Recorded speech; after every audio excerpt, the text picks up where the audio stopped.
Buenas tardes. Buenas tardes, Buenas abogado. tardes. Buenas tardes, abogado. Buenas tardes, abogado. Buenas tardes, abogado. Buenas. Vamos a... Permítame que tengo un problemita con... Hoy sí ya los escucho bien. Bueno, buenas tardes, jóvenes. Miren que hoy la videoconferencia de hoy es más que todo, pues siempre para ver las dudas, tenemos para lo que es ahora la clase número 2. Pero también hay una pequeña observación que quiero hacerles para lo que es la primera actividad. Si ustedes se fijan, creo que la gran mayoría de ustedes tuvieron una dificultad al momento de subir precisamente los trabajos de la actividad 1 y por eso es que amplié un poco lo que fue el periodo de entrega de los trabajos grupales, para que así de esa manera pues ustedes pudieran hoy subir a la plataforma sin ningún inconveniente. Les voy a mostrar precisamente lo que les estaba comentando en relación a lo que es el trabajo del campus. Voy a ingresar cambiando de rol para que no haya ningún inconveniente. Me voy a ir aquí a lo que es la unidad de la clase 1 y me va a aparecer esto, ¿verdad? Bueno, nos vamos aquí al grupo de discusión. Esto que aparece aquí lo dispuse porque precisamente aparecía un error del sistema. Entonces, sé que habían dos grupos que habían hecho 2 entregas, pero fíjense que lastimosamente no podía ver las entregas. Entonces, lo que hice fue que volví a hacer la actividad, volví a copiarla. Entonces, ahora ustedes ya pueden subirla sin ningún inconveniente, ¿verdad? Ahora, de igual manera, aquí hay que tomar en cuenta las calificaciones. Bueno, hasta ahorita creo que, bueno, aquí estoy viendo, como estoy entrando como en mi rol de estudiante, por eso lo miro de esta manera. Pero si cambio de rol y vuelvo aquí a mi rol normal, se van a fijar aquí que hasta el momento hay 5 borradores entregados. Yo sé que de repente tienen una duda porque me dicen, varios me escribieron, abogado, ¿por qué no me aparece enviado? Miren, les comento qué fue lo que pasó. La actividad está establecida precisamente como borrador porque ustedes, hasta el día que finalice la actividad, ustedes pueden quitar ese trabajo, modificarlo y volver otra vez a subirlo. Por eso se llama o se establece como borrador. Si se fijan aquí dice 0 enviados. Hasta el momento hay 5 grupos que me han hecho las entregas.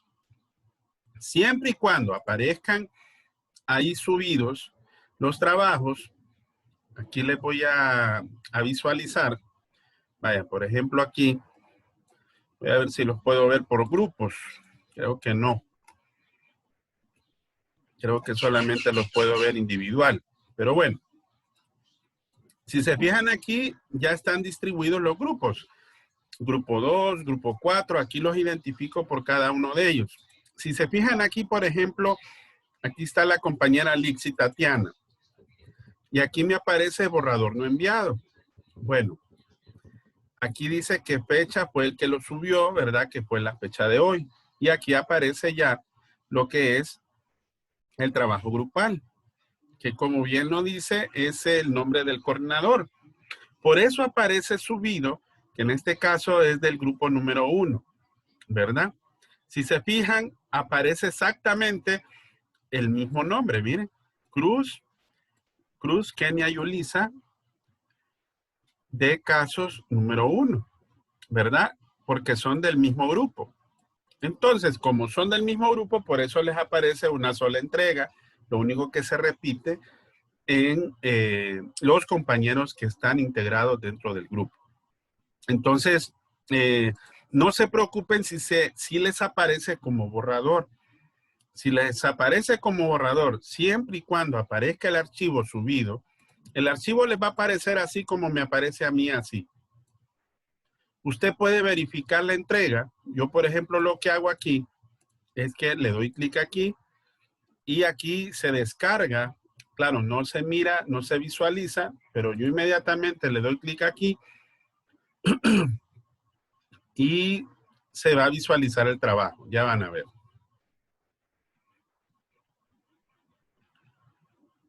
Aquí está. Miren. Entonces, no se preocupen, ¿verdad?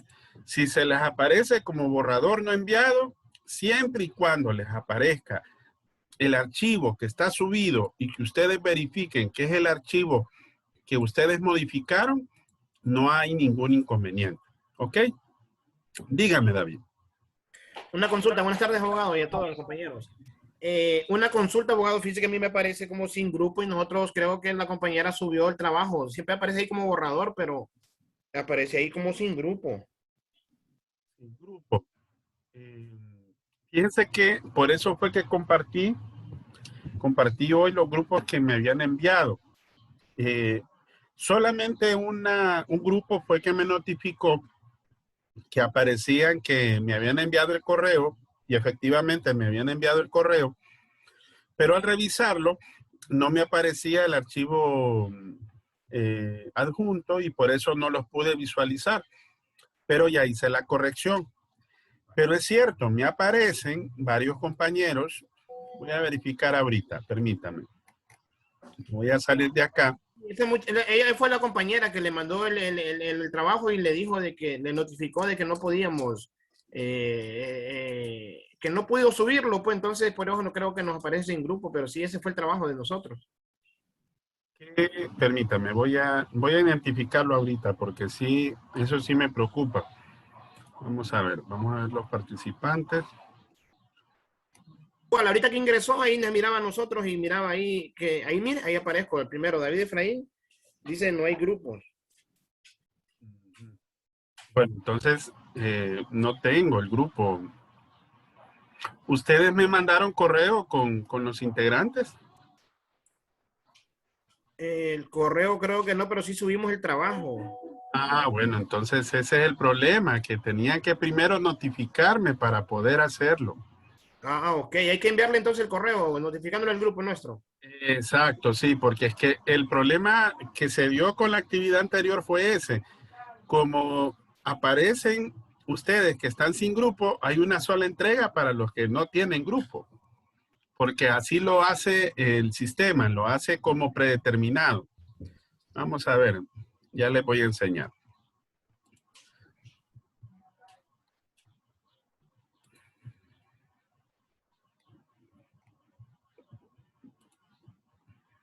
David, ¿verdad?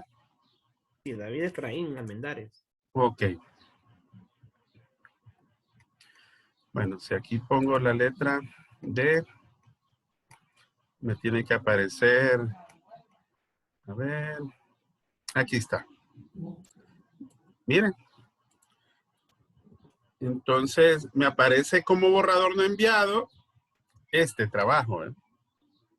Este es el trabajo de ustedes. Este es el trabajo de nosotros. Ah, ok. Bueno, entonces, ¿qué va a pasar? Ahorita lo que yo les voy a recomendar es que Beverly quite este trabajo y ustedes me envían el correo o si gustan, mándenmelo por WhatsApp, no hay problema para hacer la modificación. Y así yo les armo el grupo y una vez que yo les notifique, entonces vuelven a subir el trabajo para que no les aparezca con inconvenientes, ¿ok? Ok, ahorita le digo a la compañera que le mande entonces el trabajo por WhatsApp. Sí, porque si no lo que va a pasar, David, es que todos los que dice grupo de predeterminado les va a aparecer una sola entrega. Y recuerde que aparecen varios sin grupo y de repente no son de su grupo y me van a aparecer como que ya entregaron trabajo, ¿me entiende? Correcto. Entonces, mejor para evitarnos esa situación, dígale a la compañera que quite el archivo de ahí, me envíe por WhatsApp quiénes son los integrantes de su grupo y una vez que yo ya cree el grupo, entonces de esa manera ya no hay inconveniente, ¿verdad? Ok, ahorita le notifico a ella. Vaya, pues muchas gracias. Bueno, de ahí no sé si Licenciada, aquí alguien más. estoy. Hola. Sí, por WhatsApp le puedo mandar los nombres de los integrantes. Sí, Beverly, está bien. Bueno, gracias. Para yo hacerlo ahorita después de la clase, no hay ningún problema. Ok, gracias. Vaya, pues. Bueno, ok. No sé si hasta ahorita tienen alguna otra duda, jóvenes, con respecto a todo esto que hemos venido desarrollando. ¿No? Bueno, hay una cosa que quedó pendiente la vez anterior, aquí en la primera actividad. Si ustedes se recuerdan, en el archivo, yo les pedí para hoy que investigaran las definiciones de algunas palabras. Estas definiciones tienen que ver con las fuentes formales del derecho, ¿se recuerdan? La fuente principal que es la ley, eso sí no les pedí, creo, a dónde encontrar la definición de ley. Bueno, la definición de ley debería de estar en la Constitución, pero donde está contenido es en el Código Civil hondureño, en el artículo número 1. Si ustedes buscan ahí la definición, van a encontrar que dice que es la declaración de la voluntad soberana que manifestada y prescrita en la Constitución manda, prohíbe o permite. Eso es ley, jurídicamente hablando. Ahora, ¿qué definiciones ustedes pudieron encontrar de las otras fuentes? Alguien que me comparta alguna de las definiciones. Veamos, analogía. ¿Alguien encontró algo sobre la analogía? ¿Algún voluntario o voluntaria?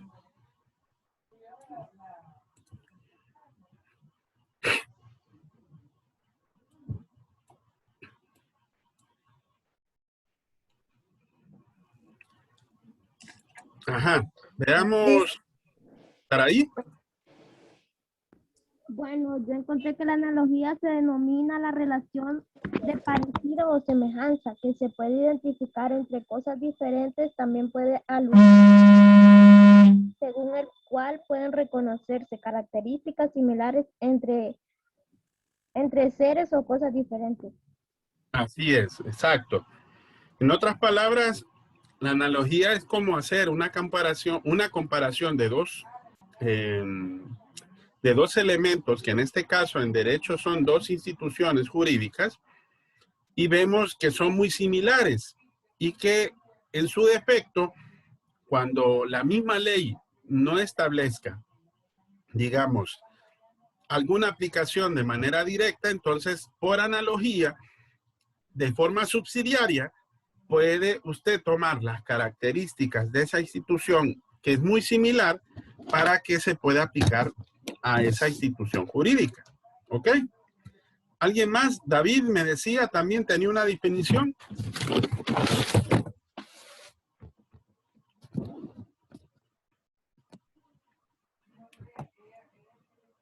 ¿Alguien más que tenga otra definición de analogía?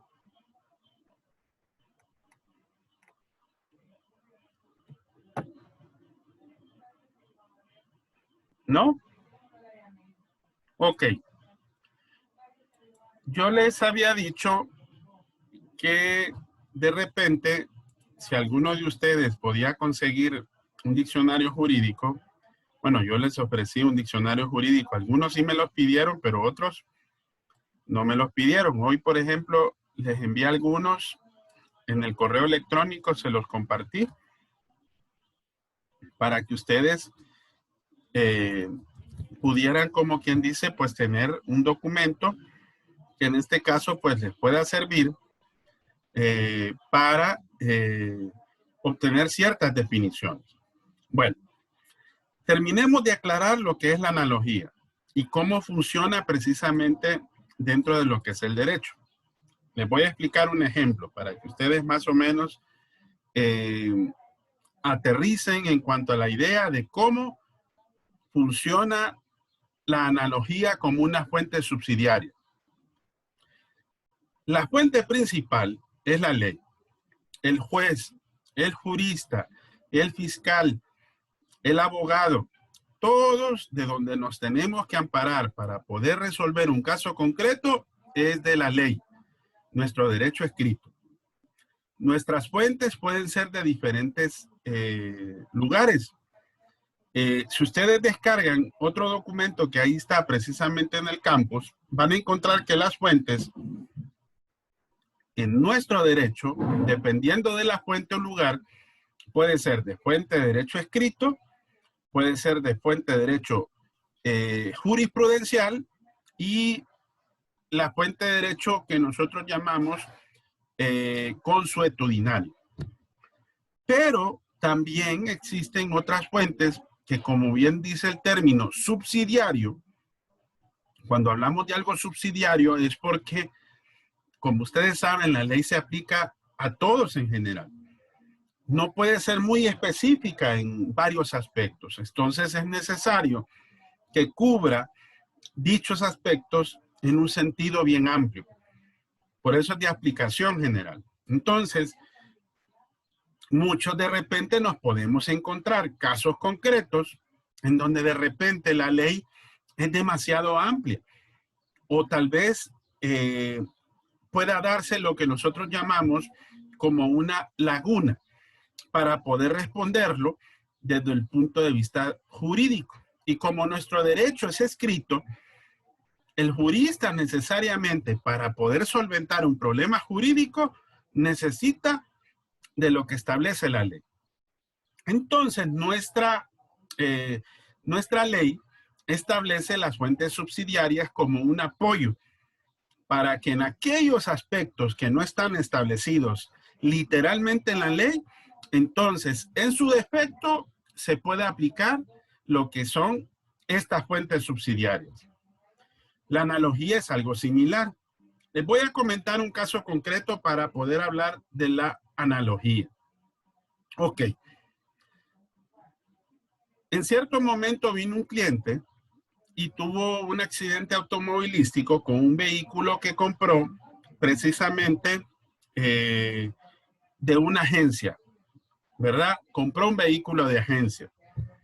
Vino él y quería ejecutar el seguro. Pero pasa una cosa. Bueno, cuando se compra un vehículo, ¿ok? Cuando se compra un vehículo, no sé si ustedes se han fijado, pero normalmente una persona, cuando lo compra, no lo compra de contado. Y al comprarlo de esa manera, se da un tipo de contrato que nosotros le llamamos leasing. Miren, ¿ven? Voy a poner aquí el término en inglés para que ustedes vean a qué me refiero. Permítame que... ¿Ven ahí el buito? ¿Sí? Sí, se aprecia. Ok, aquí está, miren.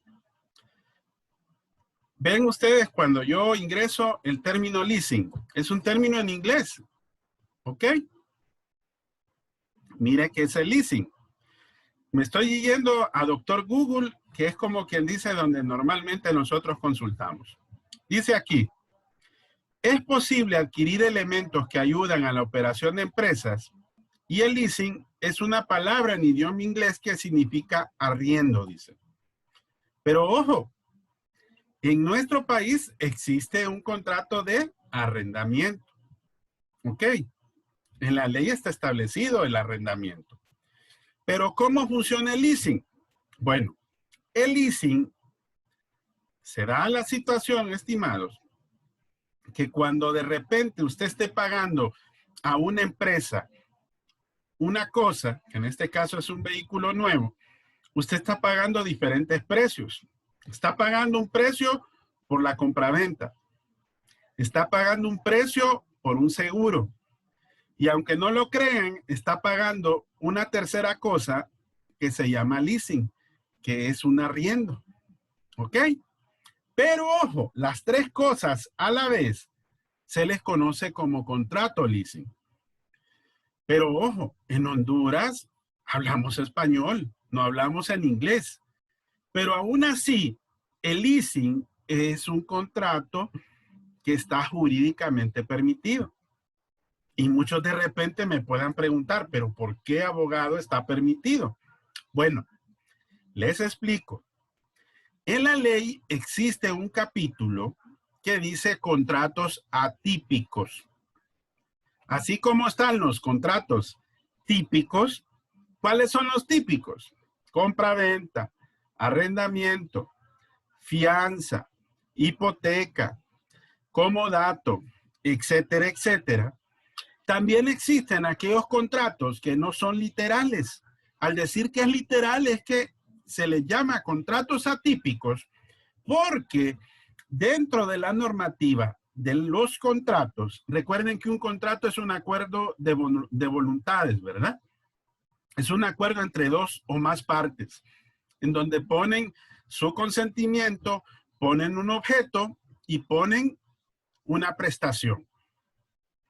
Ahora, cuando tenemos esos elementos conjugados, de repente uno puede decir, bueno, yo puedo contratar sobre cualquier cosa, siempre que sea un objeto lícito, no hay problema, ¿verdad? Ojo, ¿verdad? Hay que ponerle ojo a eso.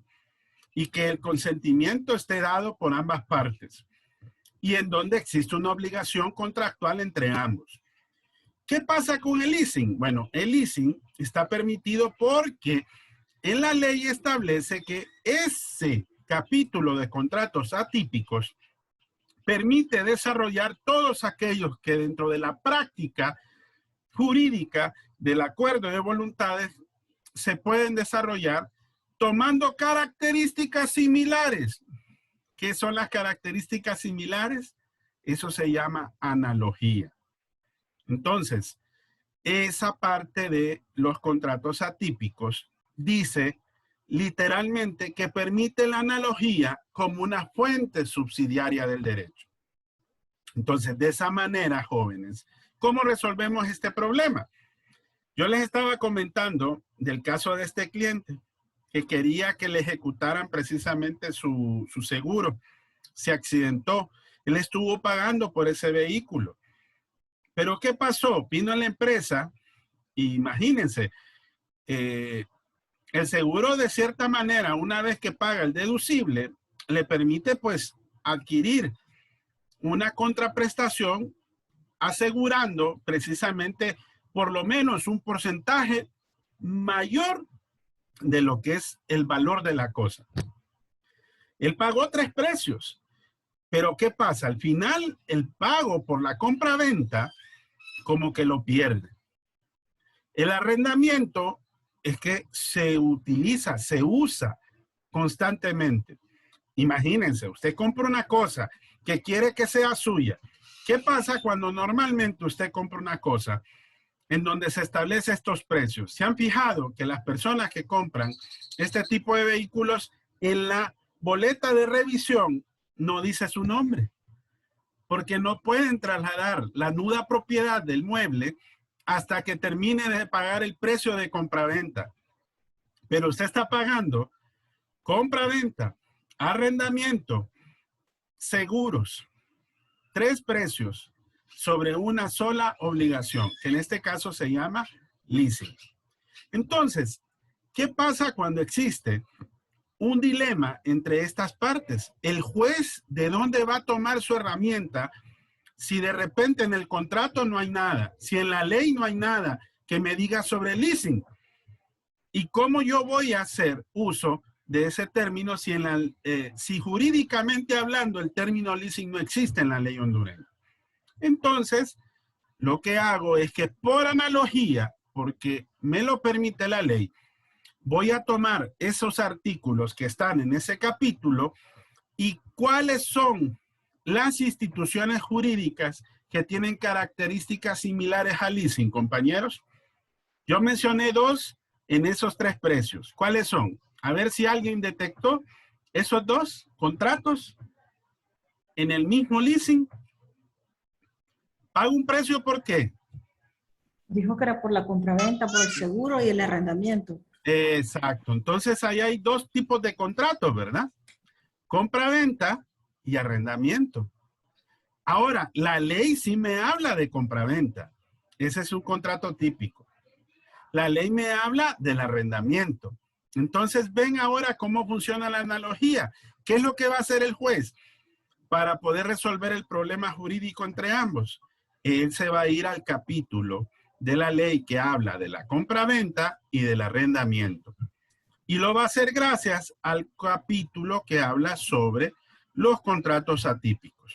De esa manera, yo voy a solventar como juez y también si yo soy alguno de las partes, de dónde me voy a basar jurídicamente hablando para poder resolver el problema. Primero, del contrato, segundo, de la ley, y tercero, de los aspectos normativos que tienen relación en ambos contratos. Entonces, ahí la ley me permite usar la analogía como una fuente subsidiaria del derecho. Ahora, ¿me entendieron, jóvenes? ¿O tienen alguna duda? Sí, me quedé con la duda. Quiere decir que usted paga el vehículo y puede tener el 95% pagado, pero si hay un accidente, la empresa se queda con los gastos de lo que fue el seguro y usted no tiene derecho al vehículo. Ok. Depende, porque recuerden que como es un contrato, aquí existe otra contraprestación que se llama contrato de seguro. ¿Ok? Usted pudo haberle pagado el 95%, como usted dice, a la empresa, pero ojo, la empresa no va a perder, ¿sí o no? No. La empresa, ante todo, ¿qué es lo que va a tratar de siempre tener? Ya se paga un precio. Por eso, lo que se hace en este sentido es que se contrata este tipo de seguros. Puede ser seguro contra accidentes, el seguro contra robo. ¿Por qué? Porque así el acreedor y el vendedor, bueno, aquí no es acreedor, aquí es el comprador y el vendedor, se aseguran que en caso de algún siniestro exista la oportunidad de poder recuperar un buen porcentaje de lo que usted quiso adquirir. Porque claro, es cierto, la empresa que fue lo que hizo le dio la cosa, ¿sí o no? Y usted usó la cosa. Por eso dice leasing, arriendo, pero la está comprando al mismo tiempo. ¿Ok? Generalmente, ¿cuál es el tiempo que se establece? Creo que más o menos andan por los 5 años para la compra de vehículos. Ese es el tiempo aproximado en que se establece. Durante ese tiempo puede pasar cualquier cosa. Entonces, claro, la concesionaria que le vende el vehículo ya le dio la cosa y no le va a dar otro vehículo a usted, porque si no está perdiendo el valor de otra cosa que pudo haberle vendido a otro, ¿sí o no? Pero se queda con el seguro. Eso es lo que debe de hacerse. ¿Qué hace el seguro? Bueno, dependiendo del siniestro, lo que hace el seguro es que usted paga un deducible y entonces la obligación del contrato de seguros es que si le aplica en base al siniestro suscitado, es que le devuelva una buena parte del valor original de la cosa. No puede ser la totalidad, ojo. Pero se lo devuelve ¿cómo se dice? A la empresa. A uno no, porque no está a nombre de uno el seguro. Entonces esa es mi pregunta. La empresa a quien le compra el vehículo se queda con el seguro y a uno no le devuelve el vehículo. No. El seguro es a su favor. Quien contrata el seguro es usted. Ojo. ¿Verdad? Okay. ¿Por qué? Porque recuerde que el bien, si bien es cierto, le pertenece todavía a la que vende el vehículo, sí. Pero ¿quién está pagando el seguro? Usted. Entonces, porque va incluido dentro del precio.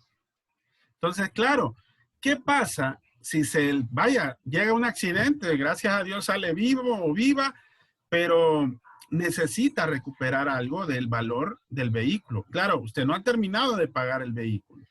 ¿Qué es lo que tiene que hacer? La aseguradora le va a restituir un valor en porcentaje precisamente de la cosa que usted aseguró por el accidente. Normalmente no le pagan todo, solo es un porcentaje, pero por lo menos usted recupera una buena parte de ese valor y le permite decir, bueno, me voy a comprar otro carro por lo menos, ¿verdad? Para no quedarse a pie.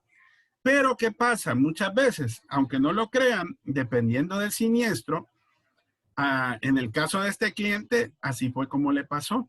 No, la empresa aseguradora, según parecía el siniestro, no le aplicaba.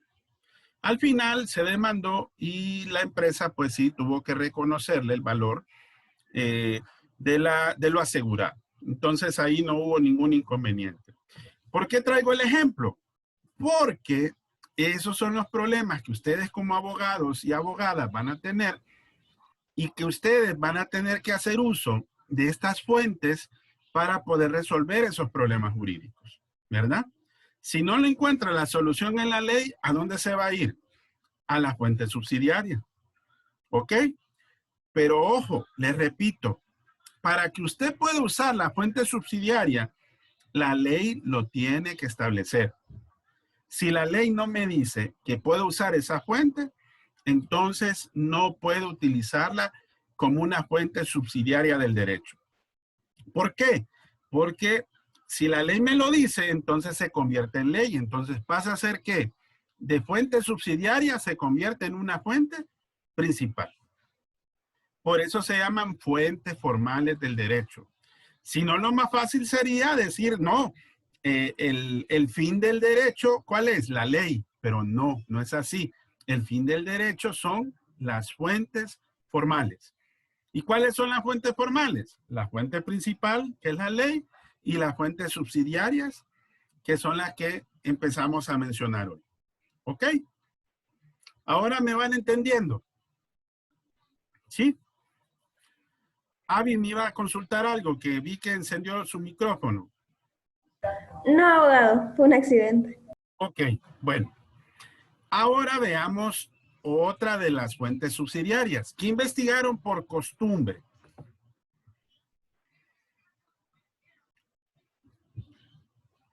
¿Algún voluntario o voluntaria? Por hábitos ya recurridos, Ajá. como por ejemplo un camino que esté estipulado en una área rural y aunque sea un terreno propio, pero como ya se autorizó pasar por ahí, son costumbres. Por costumbre. Ustedes han escuchado un principio, un argot jurídico que dice la costumbre hace ley. Creo que de repente lo han escuchado por ahí. Sí, sí, lo he escuchado. ¿Sí? ¿Qué será? ¿Qué creen ustedes que entenderán por algo así? Imagínense, dice, la costumbre hace ley. Creo que es la manera de actuar, abogado. Si a usted actúa de una forma, ya después se va por ahí mismo.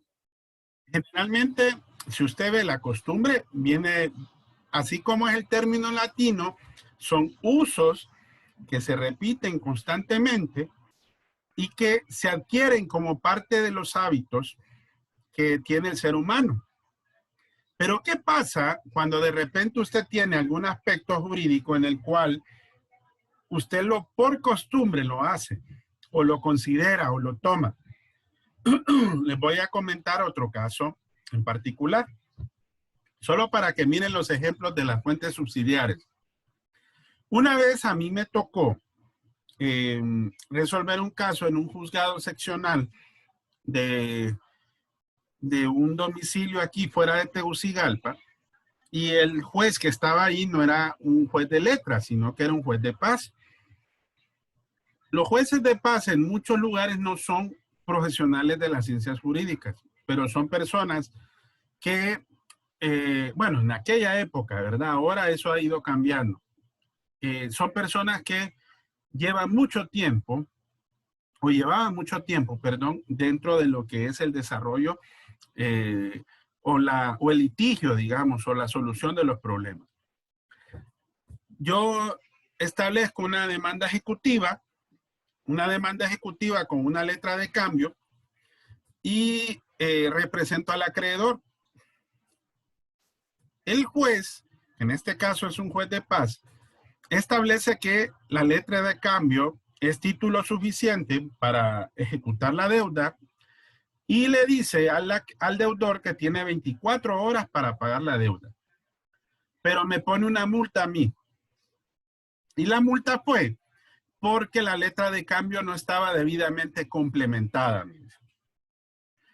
Me pongo a buscar yo en la ley, jóvenes, qué es lo que debe de contener la letra de cambio. Y yo me fijo, bueno, fecha vencida, sí, firma, protesto o no protesto, etcétera. Vi todas las características y yo me quebré la cabeza y no vi que le hiciera falta un requisito en base a ley. Pero ustedes se han fijado en una característica que tiene el pagaré y las letras de cambio. Se han fijado que normalmente van cancelados con timbres de contratación. En otras palabras, ¿qué pasa? En las letras de cambio, por la parte de atrás, ponen una cantidad de timbres que por cada cierto valor en lempiras de la deuda, usted cancela con timbres de diferentes denominaciones, sumando, vaya, creo que si no más recuerdo, que son un lempira por cada 3,000 lempiras, algo así. No me recuerdo ahorita de cuánto era el valor. Lo extraño, jóvenes, es que la ley de papel sellado y timbre ya estaba derogada. Pero se seguían vendiendo timbres de contratación. Esto los vendía en aquel momento el Banco de Occidente. Entonces, me pusieron una multa de 15 lempiras. Yo en ese momento, como era mi primer año de ser licenciado en ciencias jurídicas, porque no daban el título de abogado. Entonces, yo como gallito de pelea, le quería reclamar al juez, porque no era profesional de las ciencias jurídicas. Pero, no sé, ¿será que algo muy interiormente me dijo, calladito se ve más bonito? Y miren que investigué. Ya apareció un artículo en el Código de Comercio donde me dice sobre los usos y costumbres mercantiles. Y en ese artículo habla precisamente de que los usos y costumbres mercantiles constituyen derecho también para esos aspectos o contratos. Entonces, el uso de cancelar las letras de cambio y pagarés se convierte en ley. ¿Por qué? Porque la misma ley en su artículo, no me recuerdo ahorita bien el artículo, les voy a mostrar el documento, posteriormente se lo voy a compartir por WhatsApp, en donde aparecen las fuentes jurídicas del derecho. Es un documento que sale dentro del contenido de la valoración de la primera unidad. Y ahí ustedes se van a dar cuenta dónde está ubicada precisamente la costumbre. ¿Por qué? Porque el Código Civil establece que la costumbre es ley siempre y cuando la misma ley lo reconozca como tal. Entonces, ese artículo facultaba al juez para multarme. Gracias a Dios me quedé callado y aprendí una buena lección. Entonces, de esa manera, ven cómo una fuente subsidiaria se convierte en una fuente principal. ¿Por qué? Porque la ley me lo reconoce. La ley me reconoce que la costumbre también se puede constituir en una fuente subsidiaria del derecho. La multa él la basó en una ley que era de la ley de la organización de los tribunales de justicia en aquella época. Imagínense que la ley decía que la multa era de 15 pesos. En aquel tiempo, bueno, todos sabemos que aquí no existe el peso, aquí existe el empira. Imagínense que los padres de la patria en aquella época no habían derogado o no habían, perdón, reformado esa ley, sino que la copiaron exactamente de una ley mexicana y por eso decía pesos. Pero aún así, todos los jueces sabían en qué sentido es que se podía poner en práctica. Bueno, así es como funciona la costumbre, jóvenes, ¿verdad? Y es importante, bueno, no sé por qué, ya les he preguntado dos definiciones y todavía no me las han dicho específicamente, solamente me dijeron, bueno, la compañera fue la que me dijo pues de lo que era la analogía. Bueno, ¿alguna duda hasta aquí, jóvenes? ¿No? Entonces, ¿cómo funciona las fuentes subsidiarias? Como bien el término en la ley establece, recuerden, por eso dice aquí, miren, en esta primera parte, que es este primer párrafo, que es importante que ustedes lo miren, de cómo funcionan las fuentes formales del derecho. Vamos a hablar posteriormente de lo que es el negocio jurídico, de lo que es los principios generales del derecho y vamos a ver varios ejemplos, porque eso lo vamos a preguntar en examen. ¿Ok? Entonces, jóvenes, para el miércoles vamos a tener la siguiente videoconferencia. Voy a preguntarles. ¿Ok? Y traigan esas definiciones. Y si ocupan un diccionario, pídamelo. Miren, solamente como unos 6 o 7 compañeros me han pedido ese diccionario jurídico. Ahí están las definiciones que van a salir en el examen. Entonces, hagan la solicitud mediante correo electrónico. No se los quiero postear en la plataforma porque es lo más fácil, pero sí me gustaría que ustedes, pues por su cuenta, hicieran la investigación y de esa manera, pues, lo trasladáramos al conocimiento que estamos viendo en este momento, ¿verdad? Porque es muy importante que ustedes, desde el punto de vista del derecho como ciencia, se den cuenta cómo funciona precisamente el fin del derecho. Ya hablamos del objeto, hablamos del derecho como ciencia, hablamos del método, pero ojo, del método todavía nos falta ver cómo se interpreta. Y por último, vamos a hablar también, bueno, dentro de los métodos también hay otros 3 métodos que ahí se mencionan. Método exegético, método sociológico y método sistemático, que también vamos a ver algunos ejemplos. Que para efectos de eso, sí les pido, estimados, de que lean el material, ¿verdad? Es muy importante que antes que me entreguen la tarea, ¿verdad? Lo hagan. Este próximo miércoles vamos a ver esta parte, miren. Miren que yo cometí el error de darle subrayado ya a este material. Lo único que está como un poquito payulo el subrayado, pero lo subrayado es lo más importante. Miren, esta es la doble dimensión de la interpretación jurídica. Este es el primero. Y más abajito, voy a, aquí sí se logra apreciar. Esta es la primera forma de llevar a cabo la interpretación jurídica. Y esta es la segunda forma. ¿Ok?